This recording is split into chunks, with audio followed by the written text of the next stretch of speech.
Hello दोस्तों, कैसे हैं आप सब। स्वागत है आपका हमारे अपने चैनल पर, जहां आपको समय समय पर मेरे द्वारा क्रॉस ड्रेसिंग कहानियां देखने को मिलती हैं।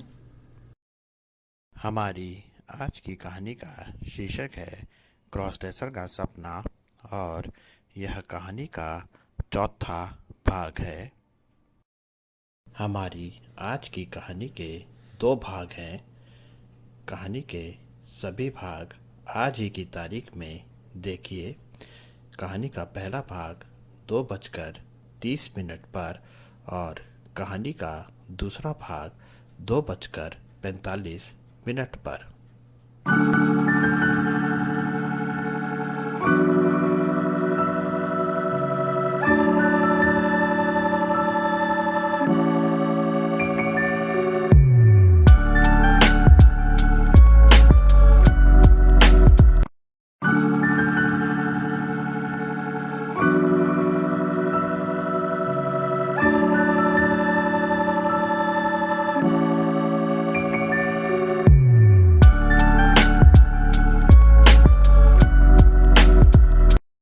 गुरु माँ का दिया हुआ फरमान सुन बाकी जितने किन्नर वहाँ मौजूद थे, सब ने मेरी इस सज़ा पर अपनी अपनी सहमति दी और मुझे उस कच्चे बने मकान के कोने में बने कमरे में ले गए। सज़ा मेरी अभी से ही शुरू होनी थी, इसलिए गुरु माँ ने अपने किन्नरों साथियों से मेरा हुलिया बदलने को कहा। हुलिया से मेरा मतलब यहाँ मेरी क्रॉस ड्रेसिंग रूप से है। पहले मुझे किन्नरों के बीच एक लड़की बनकर रहना था और फिर मेरी शादी करवाई जानी थी।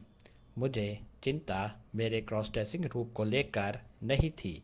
वह तो मेरी ज़िंदगी की सबसे बड़ी चाहत थी, और मेरी यह चाहत निशा दीदी के पार्लर में जाकर पूरी हो रही थी। निशा दीदी के ब्यूटी पार्लर में मैं खुद तो अपनी क्रॉस ड्रेसिंग मेकओवर बनाती ही थी, उसके साथ साथ अपनी क्रॉस ड्रेसर बहनों को भी उनका क्रॉस ड्रेसिंग मेकओवर दिया करती थी। पर मेरी क्रॉस ड्रेसिंग चाहत इस तरह से मेरा अपहरण कर जबरदस्ती पूरी की जाए, इसकी कल्पना मैंने कभी नहीं की थी। इतने किन्नरों के बीच मैं खुद को छोड़ देने की बस उनसे गुहार ही लगा रही थी। कमरे में जाने के बाद एक किन्नर मेरे पास आया। किन्नर के हाथों में एक बड़ा सा थाल था, जिसमें मेरे पहनने के लिए एक सलवार कमीज़ के साथ साथ कुछ श्रृंगार की वस्तुएं, जिसमें रंग बिरंगी कांच की, कुछ हरी और कुछ लाल रंग की चूड़ियाँ, पाँवों के लिए चांदी की पायलियाँ, होठों के लिए लाल और गुलाबी रंग की लिपस्टिक, माथे के लिए कुछ अलग अलग डिज़ाइन की रंग बिरंगी बिंदिया, और नाक और कानों के लिए नाक की नोज पिन और कानों के लिए बालियाँ थी। थाल मेरे सामने रखकर उस किन्नर ने मुझे धमकाते हुए मेरे मर्दाने कपड़े उतार कर मुझे जनाना कपड़े पहनने को कहा, और जनाना कपड़ों के साथ श्रृंगार का सामान इस्तेमाल करने को भी कहा। सलवार कमीज़, रंग बिरंगी चूड़ियाँ, पाँवों की पायलियाँ, लिपस्टिक, बिंदिया, नोज पिन, कानों की बालियाँ, एक साथ इतना सब कुछ देख मेरी क्रॉस ड्रेसिंग चाहत कहाँ रुकने वाली थी।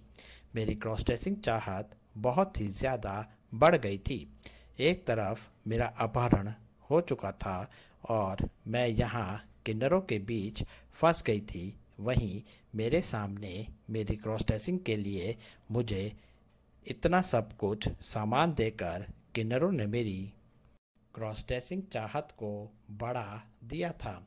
मेरी क्रॉस ड्रेसिंग चाहत मेरा अपहरण भी करवा देगी, ऐसा सपना मैंने कभी भी नहीं देखा था। मैंने तो एक सीधा सा सपना देखा था कि मैं किसी पुरुष की दुल्हन बनूं, किसी घर की दुल्हन बन उस घर परिवार की सेवा करूं और एक दुल्हन की तरह का पूरा 16 श्रृंगार अपने साजन के लिए करूं। मेरा सपना इस रूप में पूरा होगा, मैंने ऐसी कल्पना कभी नहीं की थी। क्रॉस ड्रेसिंग करने को लेकर तो मुझे कभी ऐतराज़ नहीं रहा, फिर चाहे वह मैंने खुद अपने मर्जी से की हो या फिर आज मुझसे ज़बरदस्ती करवाई जा रही हो।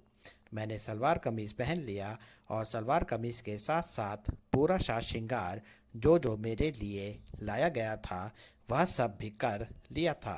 बस नाक की नोज पिन और कानों की बालियों को छोड़कर, क्योंकि मैंने अभी तक अपने नाक और कान नहीं छिदवाए थे और पार्लर में मैं उन नोज़पिन और कानों के झुमके इस्तेमाल किया करती थी जिनके लिए कान और नाक छिदवाने की ज़रूरत नहीं होती थी।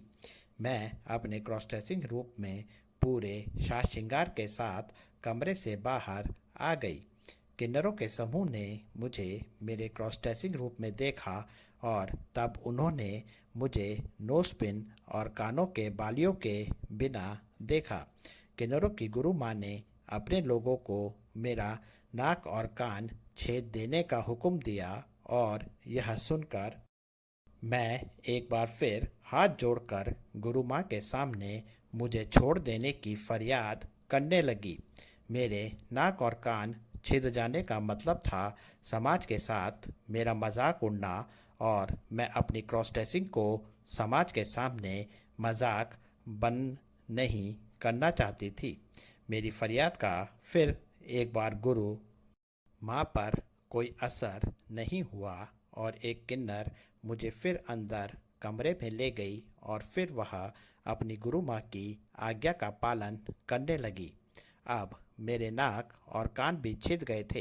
अपने बचपन में जब मैंने अपनी बहनों के इस तरह से नाक और कान छिदते हुए देखे थे, तब अपने नाक और कान छिदवाने का मेरा भी बहुत मन हुआ था, पर मेरी यह इच्छा उस समय पूरी नहीं हो सकी थी। अब पूरे घर के कामकाज करने की जिम्मेदारी मुझे दे दी गई और मैं भी उनका हुक्म मानते हुए अपने काम में लग गई। मैंने अपने क्रॉस ड्रेसिंग रूप में ही सबसे पहले पूरे घर की साफ सफाई की और उसके बाद सबके लिए खाना बनाया। सबके खाना खा लेने के बाद फिर मैंने बर्तन भी साफ करने थे। मुझे यह काम दिया गया था और गुरु माँ ने कुछ किन्नरों को मेरी शादी की तैयारी करने का काम दिया था। शादी व्यक्ति के जीवन में उसकी खुशी का पल होता है। किन्नरों के समूह में कुछ पुरुष भी थे। मेरा होने वाला दूल्हा भी मेरी आंखों के सामने ही था, पर उन पुरुषों में से कौन मेरा दूल्हा होने वाला था यह मुझे नहीं पता था। अपने रुपयों की वसूली के लिए किन्नरों ने मेरे अपहरण की सूचना मेरे परिवार को भी दे दी थी। अगले दिन किन्नरों के रीति रिवाज के हिसाब से शादी के लिए मुझे तैयार किया जाने लगा। एक दुल्हन का रूप देने के लिए मुझे एक नई साड़ी दी गई थी और पूरा 16 श्रृंगार का नया सामान दिया गया। 16 श्रृंगार में श्रृंगार का पूरा सामान था, जिसमें मेरी नई नई छिदी हुई नाक के लिए नथ, तो कानों के लिए बड़े बड़े वाले झुमके थे, माथे के लिए गोल बड़ी बिंदी थी, तो हाथों के लिए कांच की चूड़ियाँ थीं, गले के लिए एक मंगलसूत्र, पाँवों के लिए पायलिया, कमर के लिए कमरबंद, नकली बाल और उनके लिए गजरा, सब कुछ था। इस शादी में किसी पंडित को नहीं बुलाया गया था और न ही किसी मंडप का कार्य किया गया था। मुझे पूरी तरह से दुल्हन बनाकर एक जगह पर बिठा दिया गया और तब मुझे मेरे होने वाले दूल्हे की झलक देखने को मिली। मेरा होने वाला दूल्हा नए कपड़ों में तैयार हो रखा था और फिर उसने मेरी मांग में सुहाग की निशानी सिंदूर भरा और मुझे मंगलसूत्र पहनाया। उसके बाद मुझे मेरे दूल्हे के पांव छूने को कहा गया, जो मैंने किया। इसके बाद गुरु माँ ने मुझे मुंह दिखाई में रंग बिरंगी चूड़ियाँ दी। मुझे मेरे पिताजी का इंतज़ार था कि वह कब मुझे लेने आएंगे। मैं जानती थी कि जितने रुपए किन्नरों ने मेरे बदले मांगे थे, उतने का इंतज़ाम करने के लिए मेरे पिताजी को समय लगने वाला था। एक गलत फहमी की वजह से यह सब हो रहा था। वसूली किसी और बदमाशों ने की और गलत फहमी का शिकार मैं हो गई। इसके बाद मैं पूरे 2 दिन वहाँ अपने पति के साथ अलग कमरे में रही। इन 2 दिनों में मुझे मेरे नाम से नहीं बल्कि मेरे होने वाले पति के नाम से पुकारा गया। इन 2 दिनों में मेरी पहचान मेरे पति से थी। जितने समय मैं किन्नरों के समूह के साथ रही उतने समय घर के सारे काम मुझे ही सौंप दिए गए थे और मैंने एक दुल्हन की तरह अपने घर को संभालने की पूरी कोशिश की। इसके बाद मेरे पिताजी ने इन्हें पैसे दे दिए और मुझे वह घर ले आए। यह ऐसा ही था जैसे शादी के तुरंत बाद दुल्हन के मायके से उसको लेने कोई आता है। यह मेरी भी यहाँ से विदाई थी। यहाँ मेरे साथ जो भी हुआ उसकी जानकारी सिर्फ मेरे पिताजी को थी। मेरे क्रॉस ड्रेसिंग रूप में सिर्फ उन्होंने ही मुझे देखा था। शहर में नकली किन्नरों द्वारा जबरन वसूली की घटनाएं अभी भी हो रही थी, जिसका इस बार किन्नरों ने सही पता लगा लिया और नकली किन्नरों की टोली को पकड़कर पुलिस के हवाले कर दिया। मैं बेकसूर थी, यह किन्नरों को भी पता चल गया था। इसके लिए उन्होंने मेरे पिताजी से एक बार फिर संपर्क किया और मेरे पिताजी का दिया पैसा उन्हें लौटा दिया। किन्नरों को उनका चोर मिल गया, पिताजी को उनका धन वापस मिल गया, पर मुझे क्या मिला? यह पल भूलना मेरे लिए बहुत मुश्किल है। आप जवाब दीजिएगा, मुझे क्या मिला? मिलते हैं नई कहानी के साथ जल्द ही।